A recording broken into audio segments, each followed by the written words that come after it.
So Hellboy, you're not tired of Hellboy yet, right? Yeah, you want more. You want more Hellboy. I got more Hellboy for you. I got it. What's left to talk about? We talked about the comic books. We talked about the movies a little bit. And a lot of you recommended that I talk about the animated movies. You'd think maybe we were all sick and tired of doing this, but you guys don't seem sick and tired of doing this just yet, so we're going to keep it going.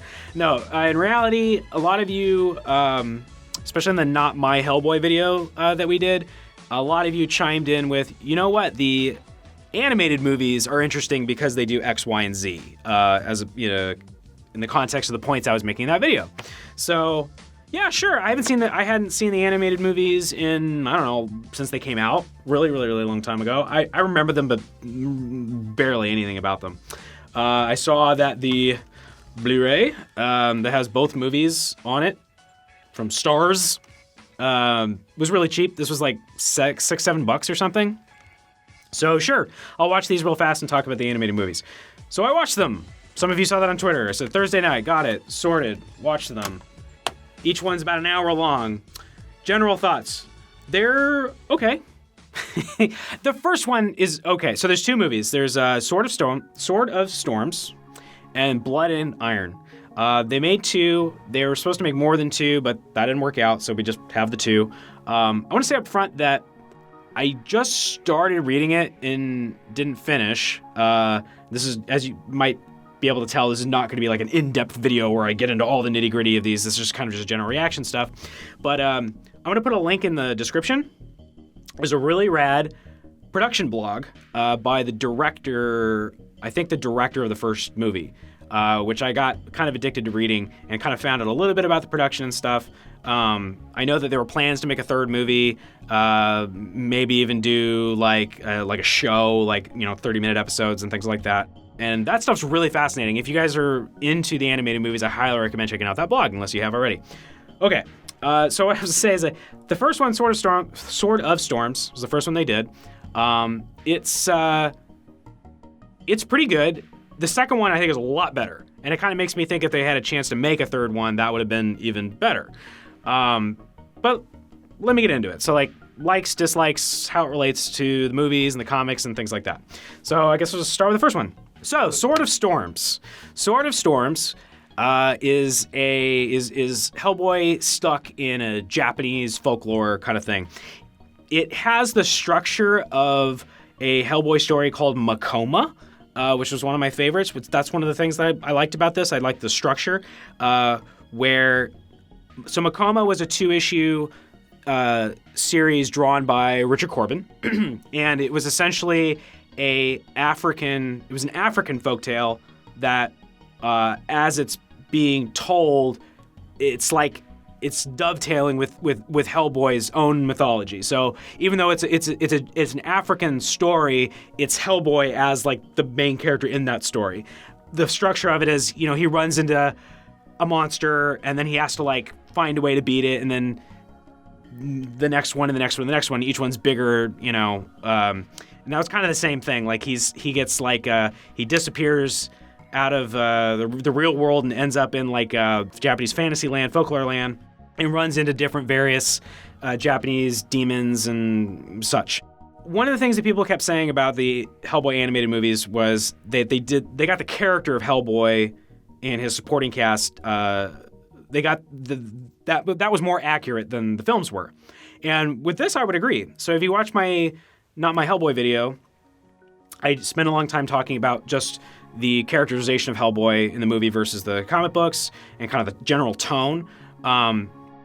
In the movies, he's kind of a teenager. I mean, I don't want to rehash everything I did in that video. You can go back and you can look at that.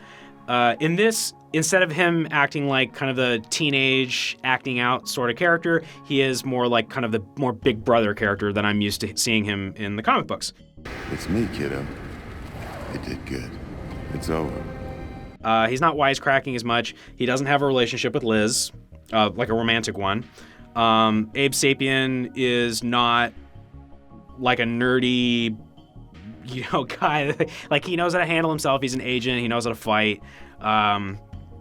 Hellboy has that kind of working man, like he's been through a lot of stuff and doesn't have much to prove to anybody kind of thing in this. So I did really appreciate that. They, in this production blog that I was talking about earlier, he did say that they had no intent, like they weren't even trying to make this visually anything like the comics. So that's not fair to kind of put that on it, but it doesn't look anything like the comic, both from the design and also just the aesthetic, like backgrounds, the lighting, music. I mean, well, there's no music in the comic books, but they don't play kind of music that I would expect to hear while I'm reading it. But so let's talk about the character designs first, I guess. So Mike Mignola decided that he wanted to go with, I think his name is Cheeks Galloway. Well, Cheeks is like his cute DeviantArt name. And a lot of people know him. He's done a little bit of comic books here and there, but for the most part, his stuff is, I think, mostly he's just really popular on DeviantArt. Everybody's going to call me out. I don't know about him. But he's got a really cool style. It couldn't be any further than away from Mignola. He also has, his style looks like it would be very difficult to animate, and they did kind of get into the blog a little bit about that. Hellboy's already kind of difficult because he's asymmetrical. He's got big hand on one side and, the other one not. He's got like the one gun. Like I imagine some of that stuff might be tricky for animators, but especially the way that Galloway designed him, it seems like it would be tricky to animate, but I don't know enough about animation to say. So the character design is cool, but it doesn't always, the Hellboy design doesn't always seem like it's working in motion. The voice acting is great. You have the same voice cast from the movies. Like I said, I will never argue, despite people that sometimes get angry with me in the comments of my Hellboy videos, I will never argue that Ron Perlman is not a perfect Hellboy. He is. Like his voice encapsulates that character perfectly. Told you. So to hear his words coming out of the animated Hellboy's mouth is nice. It's also cool because he has a slightly different voice. I mean, I'm assuming it's the way he was voice directed, but it's just way more measured. It's way more calm than in the movies. Because again, in the movies, I kind of talk about this thing where he's very like sort of immature and like, oh, what? You've time glasses. You're my hero. Hey! And he doesn't really do that in the animated movie. He's more measured and calm, like I would expect him to be like in the comics. You got Selma Blair. You got Doug Jones. You got oh God, who plays Trevor Broom? This guy does. Whatever, the guy from Alien. Anyways, the voice acting is really cool. The pacing, I think, is weird on the first one, and this might be why. So while I was reading the blog production stuff, and they said that because of various things, when they got to a point where they were kind of like, oh, we're done, and they were 20 minutes short of where they wanted to be. So they wanted something that was, over an hour, and they were 20 minutes short of that. So they actually they kind of tacked on, sounds mean, but I can't think of anything else. It sort of tacked on a subplot with the other characters like Abe and Liz. And in reality, I think that whenever it kind of cuts away from Hellboy over to this stuff, it's kind of like a little boring. It's also just the Japanese mythology stuff. It's cool. They wanted to get at something that hadn't been done yet, like really far away from what they'd done in the movies. And I appreciate that. The problem is that some of that stuff with the animation style that they went for, it just comes off like kind of a Saturday morning cartoon, which is fair because that's what it is. It's a cartoon. And if this was available to me when I was a kid, I would love this cartoon. And if I had a kid, I would give this to him. But there's parts where like I don't know what you call them, but in Japanese mythology, you have the thing where they're called Tsukumagami. There's the spirits. There's like an umbrella spirit and like a chair spirit, and there's a scene where they're kind of like all attacking some of the characters, and it just kind of looks like Brave Little Toaster kind of thing, which is fine, but it seems a little weird for Hellboy thing. All right, I feel like I'm dumping on it. Let me talk about some things that are actually good. I need to address my notes. I really like that it starts with the image of a statue. Just like right in your face, right there in the frame. That's very Mignola. Mignola likes to have all these inserts of, most of the time statues for tonal purposes. And so I thought that was cool they did that. In this opening scene where the whole BPRD team is investigating something. They end up fighting like a giant bat monster. Unless I'm getting it mixed up with the second movie, but I'm pretty sure that's in the first one. And they happen upon these 2 BPRD agents that are dead that like they went to go find. And it's actually really, when they find the bodies, one, Liz or Abe says, guess we know what happened to Agent so-and-so. Well, we know what happened to Agent Hamilton. Mystery solved, I guess. Did you know him? No, but I understand he has family. That was a very like BPRD-esque transaction, like this idea that, you know, this is just it's a job, and it is a dangerous job, but like it wasn't so lightly like, oh, whatever, these guys are just red shirts. You know, yeah, this guy had a family. That's kind of, you know, even for like a cartoon, Saturday morning cartoon, like that was a little bit more mature than I was expecting. I thought it was really cool that Kate Corrigan is in it. She's one of my favorite characters. Hopefully we're going to see her eventually, and I think that she's in the new movie. Kate Corrigan is a really cool character. These are very like kind of distilled versions of the comic book characters, but in the comics, she is the person that knows like all the folklore. She nerds out on the research and all that stuff. And for the most part, that's her role here in the Sword of Storms. And I thought that was really cool. Most of the humor didn't work that well for me. Not like it didn't work at all, but they weren't like going for laughs. But there was this one point where after Hellboy kind of disappears, one of the newer agents says like, wait, this has happened before? Hellboy's disappeared? And this is this whole like control room of BPRD agents. They just all like one after the other, like happened to Marrakesh and this year and happened to this time and this time. And yep, remember that one time and this time? It was kind of a cute thing, like how many times the Hellboy has left the plane of reality. Okay, here was the best part of Sword of Storms. I'm never gonna be able to say this. I forget the name. I think it just might be called Heads. One of the more popular Hellboy short stories is one where he's in Japan, and there's this group of travelers whose heads detach at night, and they go around and feast on people or whatever. And Hellboy goes and takes their bodies and throws them in a lake, and they're like, "Where are our bodies? You need to give them back to us." It's a cool story. They do that, like I think word for word in the movie. Like the lines that are being spoken out loud, I think they were just actually transcribed from the comic book. So that was kind of neat to see something that was actually kind of almost one for one taken from the comic books in animated form. Yeah, that's about all I have to say with this one. I just don't, the imagery, there was some stuff that's definitely like creepy in it, but it wasn't like taken quite far enough. But again, it's like, what's the intention here? Like, is this meant for children? In which case I would say, yeah, this is successful. Like you've taken this thing and you've repackaged it in such a way for a younger audience. The guy who did this said he also was interested in doing like an X-Files cartoon. I can imagine, like X-Files is dark as hell. X-Files can get really disturbing and messed up, but I can imagine that being given the same kind of treatment, and again, being effective for like children, something I would have loved growing up, but not like the real thing. All right, I'm done talking about Sword of Storms. I think it was okay. Blood and Iron, I really enjoyed. So I think on the second round, they fixed a lot of the things, some pacing issues. I think the animation got better. Mostly, I think just the color scheme and just their actual, the actual like stories that they were drawing from and stuff, I just think fit Hellboy better, especially with whatever they had to work with budget-wise. So this one's way more gothic than the first one. This one has to do with vampires, there's werewolves, there's castles, there's mansions, and that stuff is definitely, when I think of Hellboy, I think of these things more.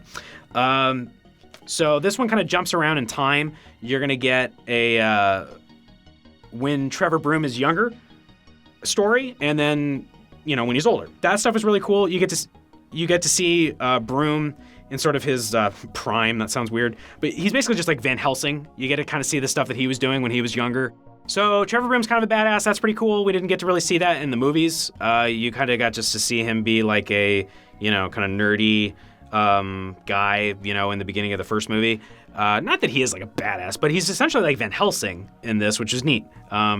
So you get to see him mess around with some vampires. So there's two stories, there might be more, but there's two stories that I can tell that they've sort of taken and kind of smashed together. The big one is Wake the Devil, which was the second big major story arc after Seed of Destruction. And that has to do with Hecate, which now I know how to say it because they said it in the movie. And also people on YouTube have gone in the comments and said, how do you pronounce it? Because I think before I was saying Hecate, like Tecate, but it's Hecate. And the other one is, I think, I'm drawing off memory here, but I think it's called the Varkalak, and I don't know how to pronounce it either. I think it's the Varkalak, which was a short story about Madame or something Bathory. She was like, I think she was actually like a character in history where she bathed herself in the blood of virgins to like keep her youthful, whatever. But Mignola kind of took that and ran with it, said she was a vampire and all this stuff. So basically, in the Wake the Devil, I'm just gonna butcher all these names. Gurusku, who was the actual like main vampire guy, he has been replaced by this female character from the Varkalak. They took her, they put her in the Wake the Devil thing, and everything else kind of plays out the same. And what else is cool about this movie? There's genuine creepy imagery in this. I can't say that as much for the first one. In this one, there's definitely stuff that looks like it could have been from a Mignola comic book. There's torture chambers. There is, right off the bat in the very early scene where Trevor Broom is going and they're trying to slay the vampire, she's like grabbed somebody and she's got him up on the ceiling and is just like gnawing on his neck. So I think that they kind of pushed the envelope a little bit more with this one. Not necessarily like entrails and blood everywhere, but they seemed less concerned with making it like a Nickelodeon appropriate. Which was neat. There's these ghosts who are, I like the way that it was done. They're basically just like, they're transparent and they have a body with clothes and stuff like that. But instead of like having a transparent face, they just have like a kind of glowing skull that sits on top. And I thought that was kind of cool. Big deal here. Hellboy falls down a hole. That's important. Hellboy should always fall down holes. He should be on shaky ground. Or somebody breaks the ground underneath him, or he's just like, oh crap, and falls down a hole. He's always falling down holes. I was really happy to see him fall down a hole in this one. This is so they show the big BPRD headquarters. This must have been happening around the Plague of Frogs, beginning of the Plague of Frogs BPRD arc, because in that comic they went from a headquarters in Connecticut, which is a very like kind of plain office building. But then now they have a whole bunch of funding and they're getting like more militarized. So they end up moving to this like ballistic rocket base or something like that in the Colorado Rockies. So that was kind of cool to see that. But one thing that I found very BPRD-esque about that, like comic book wise, is lots of conferences or lots of briefings. Which sounds really boring, and I guess it is. But like, if you like these books, you enjoy the briefings where somebody goes, "Well, look, the history of this castle is that it was built then, and then all these people died, and then this person ate somebody, and now it's haunted." And you like it so much you put it in a video. I like it so much I put it in a video. They do it a couple of times. They have a briefing at BPRD headquarters, and then immediately after that, they get on a plane, and guess what? They have another briefing on the plane. So that's gonna be boring shit for other people. But that's some pretty BPRD-ass BPRD stuff. I did like in that first scene, because they just moved into this giant facility, that when they have a briefing, they're like, they don't have a conference table. So again, go back to the Not My Hellboy thing, and I talk a lot about how it's like Men in Black. Everything's like stainless steel and looks like it cost a lot of money and everything. And I'm not used to that. I'm used to reading the comic and everybody's just kind of like, it's just file cabinets, and just when they're having this meeting, that's just them all sitting around in folding chairs. And Director Manning's like, maybe we should get a conference table. And everybody's just kind of uncomfortable and it's very awkward and they're all eating donuts. That to me is very BPRD. So I appreciated that as well. I guess that's it. I don't know. If you should watch them, sure, yeah, watch these movies. If you're a Hellboy fan, you should check them out. I think the first one seems like it's kind of more for children. It wasn't really my thing. I don't think I'll ever watch again. But Blood and Iron, I think was a very valiant attempt to capture what makes Hellboy Hellboy. It's too bad they didn't get to keep making these, because I think that if they did, they would have kept dialing it in. But I think that they were probably constrained by budget and time. But overall, Blood and Iron really good. Sword Stones not so much. But I agree with you, internet people. YouTube commentators, YouTube commenters, that they did do a good job trying to capture the voice of the actual characters, like the way they would actually act and stuff, as opposed to the complaints that I had about the characters in the movies. So you were right. What's next? You want to hear us talk about the video games? I think there's like 2 video games. There's a PlayStation video game, and there's a video game on the Xbox 360. I've played 10 minutes of each, because that's about as far as you can get before you get too frustrated. And then what? He popped up as a character in Justice, I guess. Whatever you got, I've seen worse. No, I mean, seriously, this is it. I don't know what else we can do at this point. Once the movie comes out. Yeah, so we'll get a movie eventually. You're definitely going to get some kind of a reaction thing from me on that. And BPRD, the series, is almost over. I think there's only a couple more months worth of comics. And when that ends, I will start thinking about doing a giant BPRD project. And who knows when that'll ever happen.